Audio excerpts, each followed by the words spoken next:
تقلید پر وارد ہونے والے شبہات کے اعتراضات، اس پر کچھ لوگ سوالات کرتے ہیں، میں سوالات آپ کے سامنے لاتا ہوں۔ ایک سوال وہ یہ کرتے ہیں الیوم اکملت لکم دینکم، دین مکمل ہو گیا، قرآن میں آ گیا، اب تقلید کہاں سے آئی؟ ان کو کہو الیوم اکملت لکم دینکم، صحیح بخاری کہاں سے آئی؟ اس وقت تو نہیں تھی۔ صحیح مسلم کہاں سے آئی؟ ابن ماجہ کہاں سے آئی؟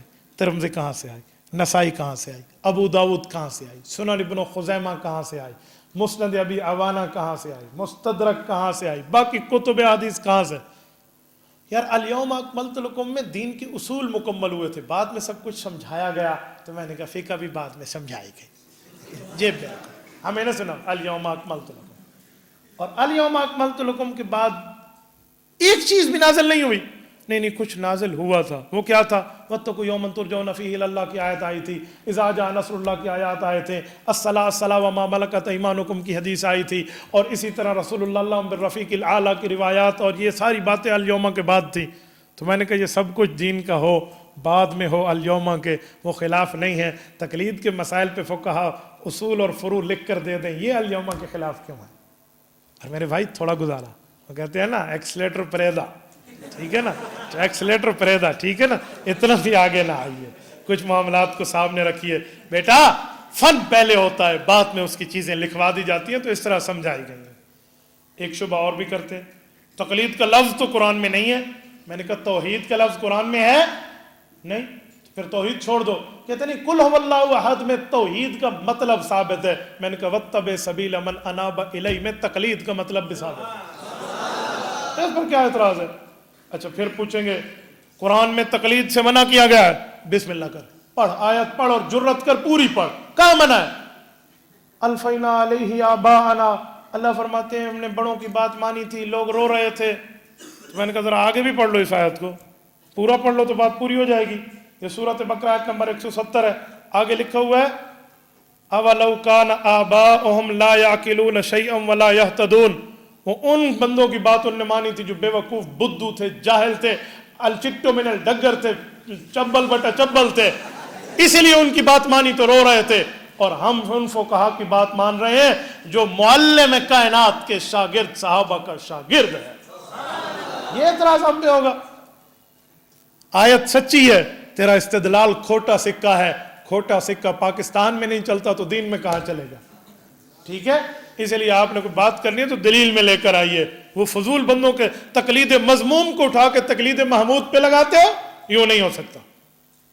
ایک سوال یہ بھی کرتے ہیں خیر القرون میں تقلید تھی، یعنی جس زمانے کو حضور پاک علیہ السلام نے دعا دی؟ میں نے کہا جی ہاں تھی۔ دلیل؟ میں نے کہا دلیل دے رہا ہوں، امام ابن قیم رحمہ اللہ کو سلامی پیش کرتے تو تمہاری زبانیں تھکتی نہیں ہیں، اور ابن قیم رحمہ اللہ کے اعلام الموقعین عن رب العالمین کی جلد اول صفحہ 12 اٹھا لو، وہ فرماتے ہیں والذین حفظت عنہم الفتوی من اصحاب رسول اللہ صلی اللہ علیہ وسلم 130 الفا، کا پیغمبر اسلام کے بعد صحابہ کرام میں 130 وہ لوگ تھے جو شریعت کے مسائل بتاتے تھے، باقی ان کی بات کو مانتے تھے۔ بیٹا یہی تو تقلید ہے۔ اور تم کہو گے وہ مجتہد کہاں ہے؟ تم ان کی بات کیوں نہیں مانتے؟ تم حنفی شافی مالکی حنبلی کیوں بنے ہوئے ہو؟ تو میں کہہ چکا ہوں کہ ان کا مذہب سنایا اور بتایا ہوا تھا، اس وقت تک لکھوا کر نہیں دیا تھا۔ امام صاحب نے سن کر لکھ کے امت کو دیا ہے، اسے فقہ حنفی کہتے ہیں کہ لکھا ابو حنیفہ نے ہے، بتایا ہوا انہی کا ہے، یہ کوئی نئی چیز نہیں ہے۔ جس مسئلے پہ پیغمبر پہ صحابہ تھے ہم اسی مسئلے پہ رہیں، بس نام کا فرق ہے۔ حضور کے پاس جو قرآن تھا وہ صحابہ کرام کے ہاتھوں کا چمڑوں پر، پتھروں پر، ورقوں پر، پتوں پہ لکھا ہوا تھا۔ جو ہمارے پاس ہے وہ تاج کمپنی کا، ضیاء کمپنی کا، معارف القرآن کمپنی کا لکھا ہے۔ کوئی کہے حضور کے پاس تو پتوں پر لکھا ہوا قرآن تھا، تیرے پاس تاج کمپنی کا ہے، ہم نہیں مانتے۔ ہم کہیں گے قرآن وہ بھی تھا یہ بھی تھا، اس وقت زمانہ پتے کا تھا تو پتے پہ لکھا، اب زمانہ پرنٹ کا ہے تو پرنٹ پہ لکھا۔ بھائی اس زمانے میں بتانے کا فتویٰ تو صحابہ نے بتایا، ابو حنیفہ کے زمانے میں لکھوانے کی ترتیب عام تھی تو انہیں لکھ کے امت کو بتایا۔ مسئلہ دونوں کا ایک ہی ہے، یہ کوئی فرق نہیں ہے۔ ورنہ کوئی آپ کو کہے حضور پاک علیہ السلام جس مسجد میں نماز پڑھتے تھے اس کی چھت تو کچی ہوتی تھی، آپ جس میں پڑھتے ہیں پکی ہے، ہم کہیں گے مسجد وہ بھی تھی مسجد یہ بھی تھی، اس زمانے میں کچا تھا اس زمانے میں پکا ہے دونوں اللہ کے گھر، تو اس لیے اعتراض نہیں ہو سکتا۔ یہ بھی اعتراض کرتے ہیں قرآن میں ہے ہوا سماکم المسلمین، اللہ نے تمہارا نام مسلمان رکھا ہے، تم حنفی شافی مالکی کیوں ہو؟ میں نے کہا ہوا سماکم المسلمون، تم محمدی عصری اور سلفی کیوں ہو؟ اللہ نے نام مسلمان رکھا ہے، تو ہوا سما کو مسلم یہاں کہا گیا، تو یہ تو ہماری پہچان ہے۔ تو میں نے کہا بچوں یہ بھی ہماری پہچان ہے، ہم کافر کے مقابلے میں مسلمان ہیں، باقی اہل باطل کے مقابلے میں اہل سنت والجماعت ہے، حنفی شافی مالکی حنبلی میں حنفی ہماری باقیوں کے مقابلے میں پہچان ہے، جیسے بلوچی سندھی پٹھان اور اسی طرح پنجابی یہ ہماری ملک کی پہچان ہے، پاکستانی ہماری قوم کی پہچان ہے۔ تو ایک ایک چیز کی پہچان ہوتی ہے، اسی دین کے معاملے میں گھسیٹنا نہیں کہتے۔ اچھا چاروں مسئلوں میں اتفاق ہے، چاروں حضرات حق پر ہیں؟ میں نے کہا جی ہاں چاروں حق پر ہیں۔ تو عمل ایک پر آپ کیوں کرتے ہو؟ میں نے کہا سارے صحابہ سچے؟ جی ہاں۔ سارے انبیاء سچے؟ جی ہاں۔ تو کلمہ صرف حضور کا کیوں پڑھتے ہو؟ کوئی وجہ تو تم بھی دے دو گے، کوئی وجہ ہم بھی دے دیں گے۔ بھائیو وہ ہے وجہ یہی ہے، حق سارے ہیں، لیکن امام اعظم صحابہ کا شاگرد ہے۔ باقی مجتہدین ضرور ہیں پر انہوں نے صحابہ کو نہیں دیکھا، اس نے صحابہ کو دیکھا ہے، صحابہ سے پڑھا ہے، اس لیے یہ امام اعظم ہے، ہم اس کی بات مان لیں۔ ٹھیک ہے۔ اور ایک شبہ یہ بھی کیا جاتا ہے کہ امام ابو یوسف، امام محمد، ان کے مسئلے اور ہوتے تھے اور امام حنیفہ کے اور ہوتے تھے، تو تم امام ابو یوسف امام محمد کی بات بھی مانتے اور امام حنیفہ کی مانتے ہو، کیوں ان کی بات مانتے ہو؟ میں نے کہا سونے پتر تیرا دماغ خراب ہے، جب تجھے پورا مسئلہ پتہ ہو تو پھر بات کرنا۔ میں مقدمہ شامی کو لانے لگا ہوں۔ امام محمد امین بن عمر بن عبدالعزیز بن احمد بن عبد الرحیم المعروف امام ابن عابدین شامی رحمہ اللہ، المتوفى 1252 ہجری۔ آپ اٹھائیے رد المحتار کے مقدمہ جلد اول صفحہ 159 پر، مطلب صح عن الامام انہ قال اذا صح الحدیث فهو مذہبی، اس مطلب کے تحت لکھتے ہیں، فرما قال ابو یوسف رحمہ اللہ ما قلت قولا خالفت فيه ابا حنیفة الا قولا قد كان قاله واذا اخذ بقول واحد منهم يعلم قطعا انه يكون باخذ به قول ابي حنیفہ۔ یہ پوری ترتیب میں فرماتے ہیں کہ امام صاحب رحمۃ اللہ علیہ ایک مسئلے پر 5 باتیں بتاتے تھے، اس مسئلے کا یہ بھی حل حدیث کے مطابق، یہ بھی حل، یہ بھی حل، یہ بھی حل، یہ بھی حل ہے۔ پھر فرماتے یہ جو 5 مسائل ہیں پانچوں حق ہیں، تم بھی ماہر لوگ ہو دین کے، ہم بھی ماہر ہیں، اب دلیل کی بنیاد پہ جو آپ کو ٹھیک لگے ہم مان لیتے ہیں۔ تو ان 5 میں کسی ایک مسئلے کو ترجیح امام ابو یوسف دے دیں تو امام ابو یوسف کا قول، امام محمد دے دیں امام محمد کا قول، امام صاحب دے دیں امام صاحب کا قول، ہیں 5 امام صاحب کے۔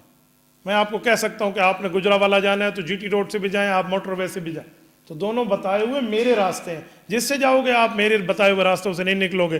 ہم امام یوسف کا قول مانے، امام محمد کا مانے، امام حنیفہ کا مانے، ہم فقہ حنفی سے نہیں نکل رہے۔ الا قد کان قالہ، وہی قول امام صاحب کا ہوتا ہے، پوری بات مانے، آدھی بات نہ کریں۔ ایک شبہ یہ بھی کرتے ہیں کہ بھئی سوال ہے کہ واعتصموا بحبل اللہ جمیعا ولا تفرقوا، اللہ فرماتے ہیں فرقے فرقے نہ بنو، اللہ کی رسی کو مضبوطی سے تھامو، لہٰذا تم تو 4 فرقے بن گئے، حنفی شافی مالکی حنبلی، ہم نے کہے فرقے نہیں ہیں، یہ چاروں اہل حق ہیں، اور اگر ان 4 ماہرین کے تقلید کو منحصر نہ کیا جائے تو ہر بندے کو تحقیق کی اجازت دیں تو ہر بندہ مستقل فرقہ بن جائے گا۔ اس سے بچانے کے لیے تو ہے کہ ماہرین کی بات کو مان لو، آپ کی بات فائنل ہو جائے گی۔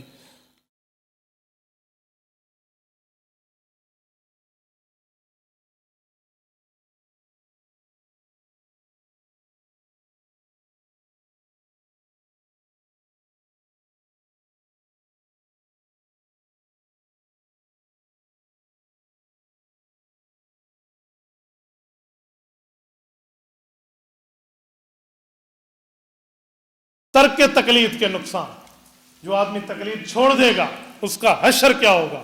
سنیں 3 حشر ہیں جو میں آپ کی خدمت میں رکھتا ہوں۔ ترک تقلید کے کئی نقصانات ہیں۔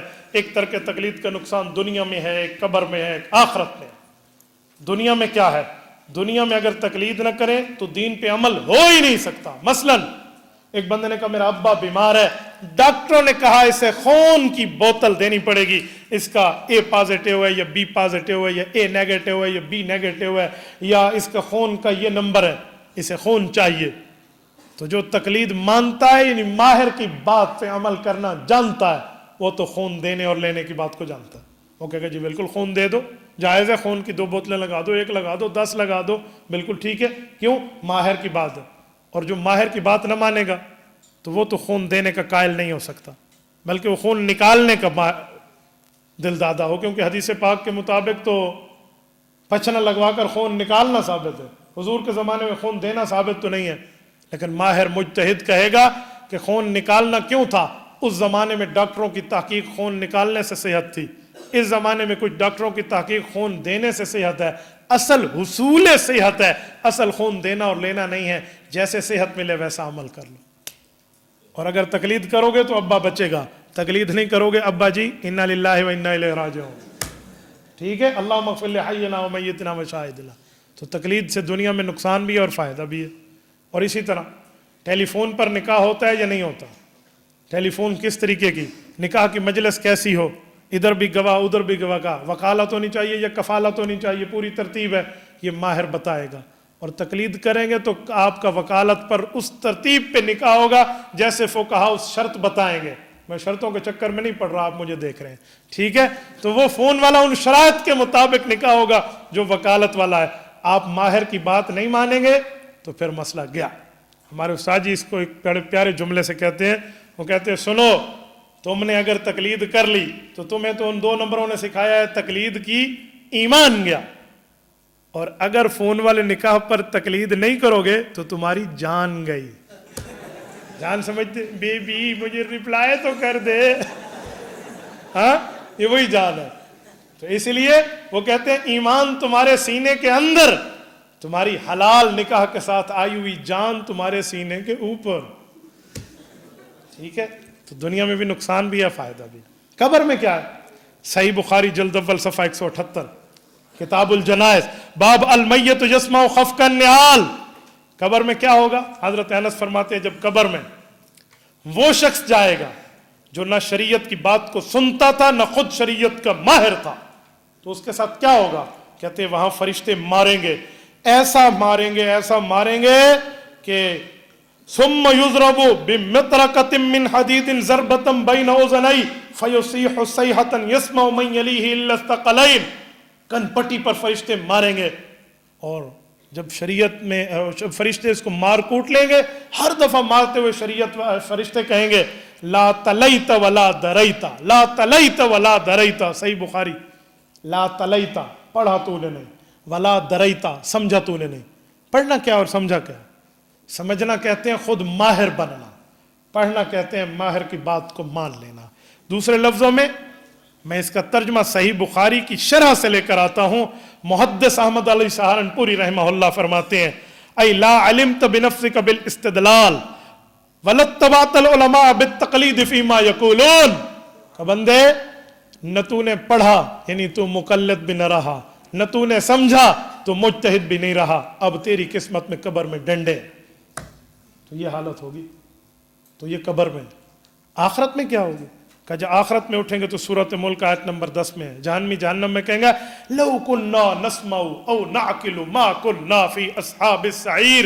ہم جہنمی نہ ہوتے جو 2 کام کر لیتے، نسمع او نعقل۔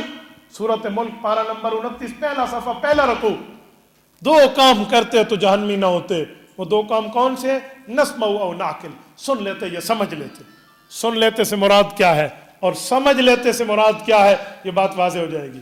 حضرت مولانا شاہ عبدالعزیز محدث دہلوی رحمہ اللہ تفسیر عزیزی میں لکھتے ہیں سمجھنے سے مراد تقلید، سمجھنے سے مراد اجتہاد ہے کہ مجتہد بن جاتے، اور سننے سے مراد تقلید ہے کہ یا ہم مقلد ہوتے یا مجتہد ہوتے تو جہنمی نہ ہوتے۔ تو یہ دنیا میں بھی نقصان بنے گا ترک تقلید پر، آخرت میں بھی نقصان بنے گا، قبر میں بھی نقصان بنے گا۔ اللہ آپ کو رحم صراط مستقیم عطا فرمائے، دین اسلام پہ عمل کی توفیق عطا فرمائے۔ جزاکم اللہ۔